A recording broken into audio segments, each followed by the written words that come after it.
Adobe just recently reported their earnings today, folks, and they did extremely well, so much so that the stock is up about 5% past market hours, and I expect it to probably rise tomorrow. Welcome back to the channel, guys. My name is Leo. For those who are new here, I'm a value investor and I love analyzing companies by the numbers, and that's what we're going to do in this video. We're going to look at Adobe, figure out what they're doing right, what they're doing wrong, and find the intrinsic value so you'll have an idea once this video is over if Adobe is over or undervalued.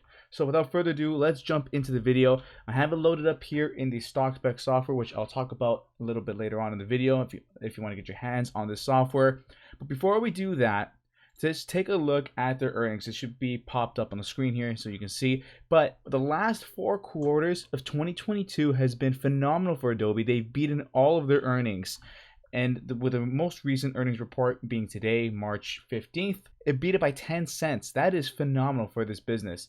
Bringing it back over to the stock spec software though, let's take a look at what's going on with this company. So over the last year, just bringing it back to, let's say, January 2022 till now, the stock price has been on a little bit of a decline, with the 52-week range ranging from 274 to 473. So it has been swinging a little bit has been having an upswing since September, which is pretty great to see. However, it's suppressed nonetheless. So here's the thing, folks. When I see something like this, I like to further investigate this, because when I see a stock price suppressed, there may be some value here that the market's not taking a look at. So here is an opportunity for us value investors to swoop in and see what that's all about.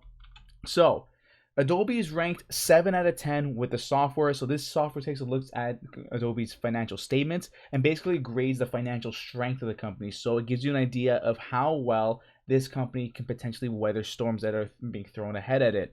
With interest rates rising, banks collapsing, this is actually something to really take a look at and really digest thoroughly, because as I've been mentioning in a lot of my other videos, the economic conditions are shaky. We're not so much in a bull market right now. It seems like we're pretty much in a bear market, but it's rough waters.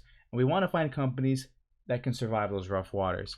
So out of the 10 things that the financial valuations are graded on, only 3 things are really standing out to me, and that is their price earnings ratio sitting above 22.5 on average, being at that 47 mark, which I don't like. The current ratio sitting below 1.5, which is not the worst. It's 1.11, so they still have enough assets on hand to cover those liabilities. It's pretty much par. However, we do like a little bit of a buffer zone, folks. That 0.5 is great in case there's that liquidation, in case things really get bad. We have that 0.5 buffer zone, so in case we have to just, let's say pay off any more other liabilities that may come up down the line. I like looking for companies personally over 2, and that's kind of been my number now. 2 is good, but the software will give you a point if it's over 1.5. And last but not least, their debt to equity is sitting extremely high at 93%. We don't want to see that, folks. We want to see debt to equity ratio below 50%. That would indicate to us that they are leveraging their capital through equity within the business and not so much debt. That 93%, that's taking on debt, which we don't want. We don't want high debt companies. However, not all is doom and gloom with Adobe. It's a 7 out of 10 score is actually pretty decent, and they're doing a lot of other things right. If you take a look at the categories here, which the return on equity has been sitting extremely high at 32%, which is great to see, as well as huge amounts of EPS growth over the last 5 years, sitting at a 900% increase from 5 years ago. And just to bring it over to the company metrics category, this category on the left-hand side, which compares the trailing 12 months over to the 5-year averages, their EPS on average has been 8.50 with a price earnings ratio of 47.37. So on average, you were paying a premium and you're getting a 8.50 EPS score. Now, put it over to the trailing 12 months, you're getting a lower price to earnings ratio. Still a premium, folks. It's still a premium. However, your EPS is now sitting at 10.13. So that's something I like to see. I love to see when the price to earnings ratio dips and the EPS is going up. That means you're getting a lot more bang for your buck for owning this stock. And remember, we are trying to own amazing businesses. We are not just trying to own the ticker symbol, right? We are business owners. Now, So I went through the return on equity and EPS growth. The other right-hand side of the financial valuations is looking phenomenal. They have been buying back shares by 1.47% over the last 5 years, which is great.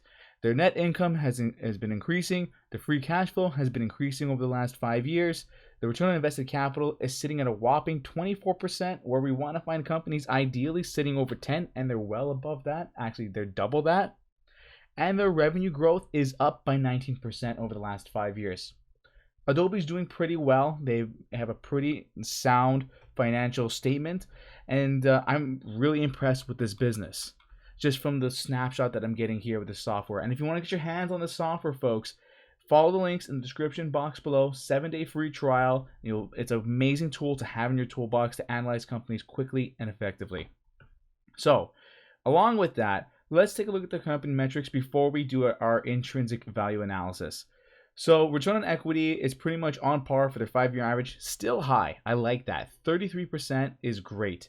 The profit margin did take a little bit of a dip from their 5-year average, but it's roughly there.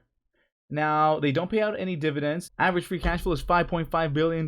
Currently, their free cash flow is $7.4 billion, so an increase there. I love to see that. Their return on invested capital, as we said, is sitting at 24% on average. However, right now it's 32%, which is higher than the 5-year average. I love seeing that. And along with the Piotrowski score sitting at 7 out of 9 is a pretty decent score, as well as, actually it's a pretty good score, I gotta say.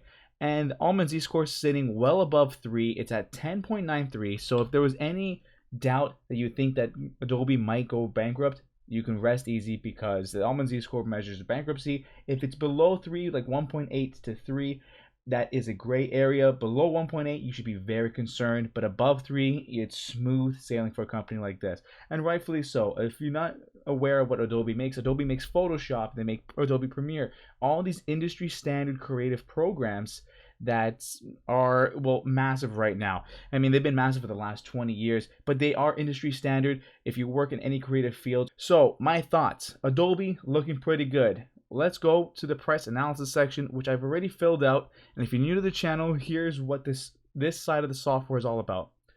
I can do 3 different assumptions of what I believe Adobe might do over the next 10 years of evaluation. You could go 10 to 20 years. I like sticking to 10. And what I've done here is, using the historic numbers that Adobe has shown over the last 10 years, I'm going to guesstimate what I think this company will be able to grow by. The last year, they were able to grow the revenue by 11.54% on an annual basis. What do I think? Well, let's say they slow down growth due to interest rates rising, recession pretty much around the corner. People don't have means to, let's say, buy their suite. Let's say it's just a bad 10 years. So I did 7, 8, and 9 in that regard. Profit margin, I kept it very similar to what they have done over the last 10 years. Same thing with the free cash flow margin. I've done a conservative price to free cash flow and a conservative price to earnings ratio as well.